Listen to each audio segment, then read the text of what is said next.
Let's go on the autojare chainsaw.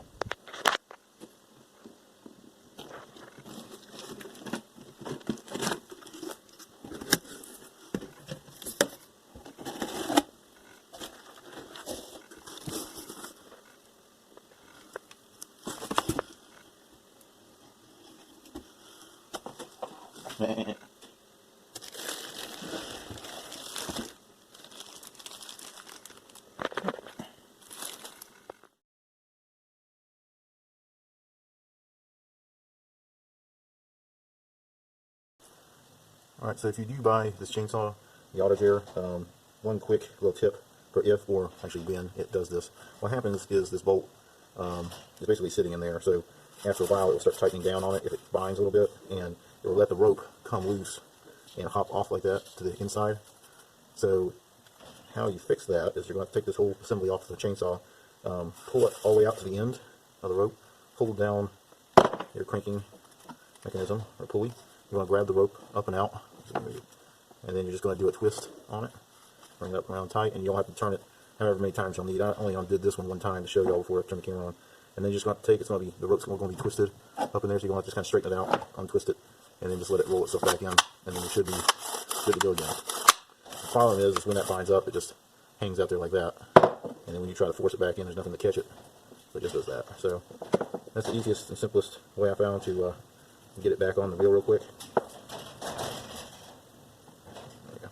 There we go. And yeah, so that way you don't have to undo the rope like off the cranking mechanism or off the cylinder there. It's also the same, just wrap it around it and then just undo it there where it's going to be bunched up. You just have to unwind it, and it should pull itself back in there pretty good. I've got it to almost where I can't do another, I can do maybe like a half a round. You know, after I pull it all the way out here, I can do maybe like a half a round with it, but then it gets so tight I can't really do it any farther. So that's about where it should be. You want it about as tight as you can so it wants to yank it back in without breaking it. Alright. So yeah, that's the technique how to fix that problem it has. So that's the main issue I'm having with it right now.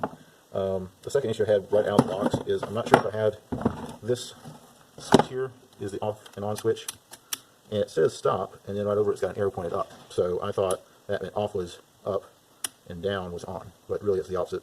If you look over here, it's got the O for operate. So the down is off and then up is on. I guess that makes kind of sense. So like if you had to click it off real quick, it'd be kind of hard to get your finger up underneath there and turn it off. So, but that's the only issue I had, was it has stop and then it has an arrow. So I thought that meant it was off on the up position, but it's actually off on the down position. So that was one of the issues that I was running into. The other one was the spark plug. It's kind of weird with the spark plug. It has a spring mechanism that holds it on the end of the spark plug, a little coil spring, which snaps over the end of the spark plug. And it's got two sharp little tabs that jab into the wire here. And I'm not sure if that was actually making a good connection or not. Since the switch was off, I didn't have any ignition, which I thought was going to be that wire. So I did take it out and readjust it and put it back on. It did crank, but then I did find the switch was in the off position. So you probably won't have to mess with this. This has probably been okay. But when I took it out of there, only one of the prongs were in it. It should have had two in, you know, from both sides where it was kind of crimping it together. And it only had one of the prongs in it. The other one was just hanging out there. So I did put that in. So it could have been an issue. It could not have been. I'm not 100% sure. But if you did have this in the right position and it wouldn't crank, I'd go ahead and check this part just to make sure. Other than that, it's been a really decent little chainsaw. I've actually used it to cut up about 2 loads of wood already.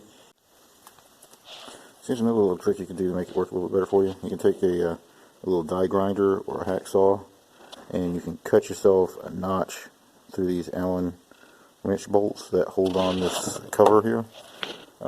Because the problem is this wrench cannot get this one very easily. You have about this much work room, so it takes you forever. If this keeps happening, you're going to take it off quite a bit to either rewrap the cord or clean it out, and this technique just takes forever. So what you can do is take a die grinder, the hacksaw, cut you a notch in it, and then they actually ship this with your chainsaw, and then you can just put it in there and screw it in and out. Most of the regular chainsaws have this option on their screws already, so it's just kind of upgrading it so you don't have to take forever. And then with this tool, you can just get right down beside there and screw it in and out really quickly. Alright, so I thought I'd give you a little demonstration of it, cranking it and running it. This one doesn't have any primer button or anything. That's where the primer button would have been on the original model. So I'll give you a little demonstration of cranking it and show it in action. I'd like to actually cut something for you, but it's snowing outside and I don't feel like going out in the snow. I will try to give you a picture of the wood pile we've got that we used this to cut it all up with, so I'll give you just a picture of that just to show you that it can do something. Alright, so I'll go ahead and crank it up here. It's got the choke here on this side. Just pull it all the way out towards you, and it should fire a little bit, and then just push it down, and then it should crank for you.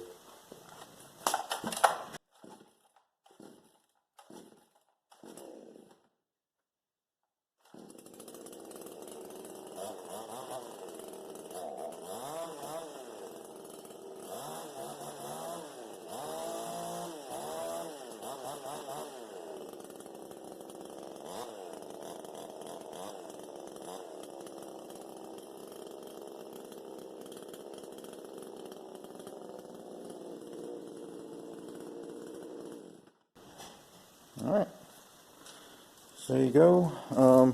I think it's a decent little unit for the money. I don't know where you could get one as good as that for about $105, I think, with tax and everything.